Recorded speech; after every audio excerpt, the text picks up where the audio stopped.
What are the best Intel CPUs to buy for gaming in 2026? And is it even worth it to buy Intel in 2026? Well, in this video, we'll cover all of that, focusing on gaming and going from the entry level to the absolute top of the line stuff in a very short matter.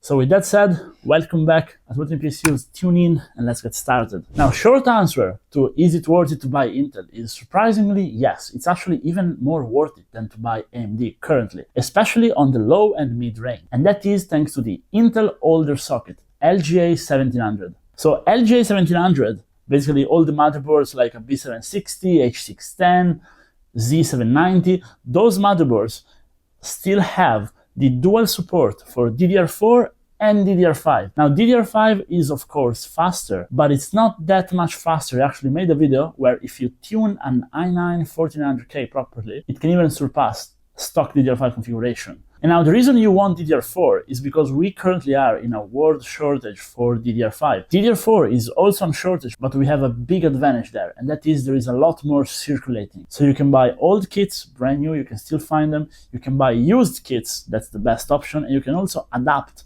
your laptop DDR4, which is really cheap, with a $3 adapter and be happy.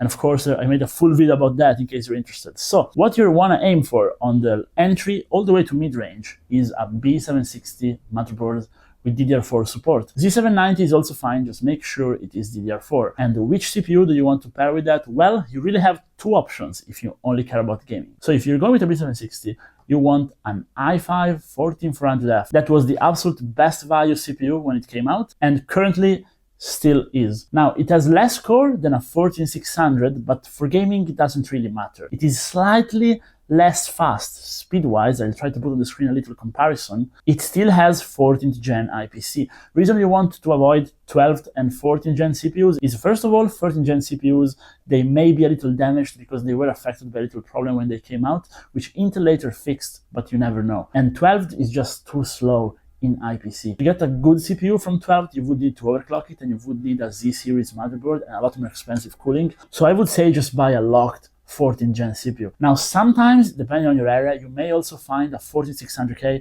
or 14700K for very cheap. And those are also some very, very good choices on the used market. Definitely look out for them.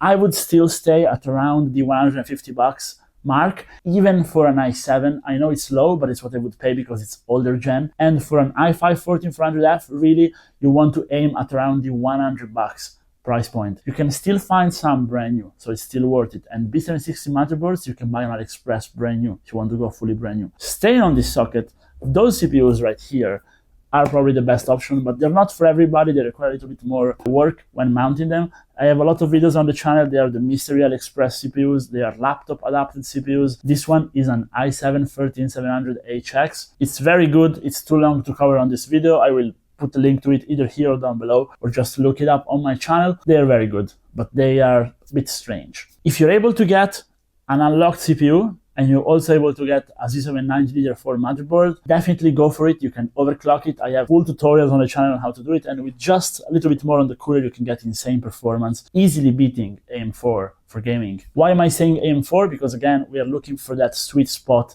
DDR4 RAM. If we move forward to DDR5, there's one CPU that really shines on Intel side, which is very, very good. However, there's the RAM problem. The CPU I'm talking about is the Core Ultra 5 225F. It came out a little bit later in the lineup, but it is so cheap.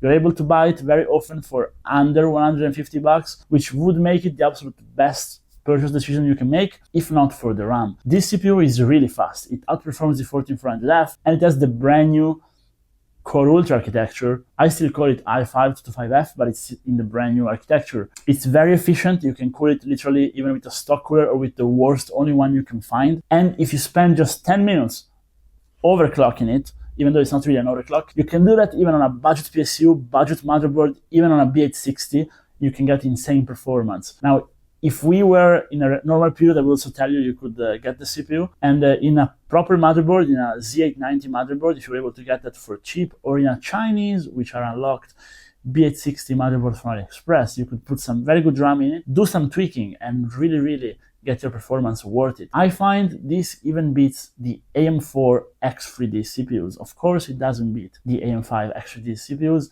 not even a 7800 X3D. A 7800 X3D is going to outperform the Core Ultra 525F by quite a large margin. However, with Intel, you get a better power efficiency and overall a better platform. I like it better compared to getting a very cheap P650 with 7800 X3D. So if you're considering Intel for your own reasons, I think this is very good to buy. Now, if we go higher, for the just mentioned difficulty, AMD really takes over. I think if you're building anything from the mid to high range, really, the 7800 X3D for the entry level is insanely good. You can still find those for good pricing. The 9800 X3D is basically unbeatable. You can actually beat it with one Intel configuration, which we will cover right now. But then AMD just released the 9850 X3D, and that CPU is literally unbeatable. Not even with my best overclock on a Core Ultra, I can reach it. It's just too good. Also because I know how to overclock and undervolt that CPU, so there's no way. In case you want Intel, because maybe you do productivity or you do other things other than gaming, and you just want a CPU that is also the best Intel gaming CPUs for your own reasons, well, CPU you should get is the Core Ultra 9 285KF. The KF, because again, not having the integrated GPU just gives you a little bit of edge, even though it's very small. The K also works fine. And then you want to get 8000 MHz RAM with it. Now I recommend the Patriot Viper 8000 MHz RAM. That was very cheap. I made a video this summer when that kit, 32 GB of 8000 MHz RAM, was $100. And I was saying to everybody, like, buy the Core Ultra 9 with the $100 RAM kit, and it's gonna beat, if tweaked properly, even a 9800 X3D in gaming. It's gonna match it, not really beat it. Like it's gonna be comparable, but that's still very good. It's crazy that we need such high-speed RAM, but back then, when it was so cheap, it actually made sense because this Intel Core Ultra architecture is highly bottlenecked by RAM. It basically runs everything through the RAM, D2D, and NGU channels. It's a little bit complicated. I'm saying it wrong on purpose to explain it. And basically, if you manage to get those things up in frequency, the architecture can really push itself out there, and you can gain like 30% more performance. So it requires undervolting and overclocking for sure. But even if you want to just use the new Intel 200S boost mode, you need an 8000 MHz kit. You basically plug that in the motherboard. It's one-click overclock, and you're good to go. And it's gonna come in performance, basically to the extent of a 9900 X3D, while of course destroying it in productivity. So that will be my choice for the top of the line model. I find the Core Ultra 7 265K, it's good. You can still do what I just described, and it's a lot cheaper than the Core Ultra 9. So it's also a good pick if you want. But at that point, really, I would consider AMD as just a much cheaper option.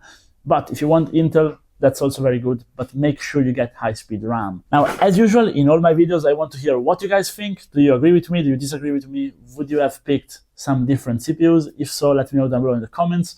And either way, maybe drop a like and subscribe to support me. See you guys in the next one. Bye-bye.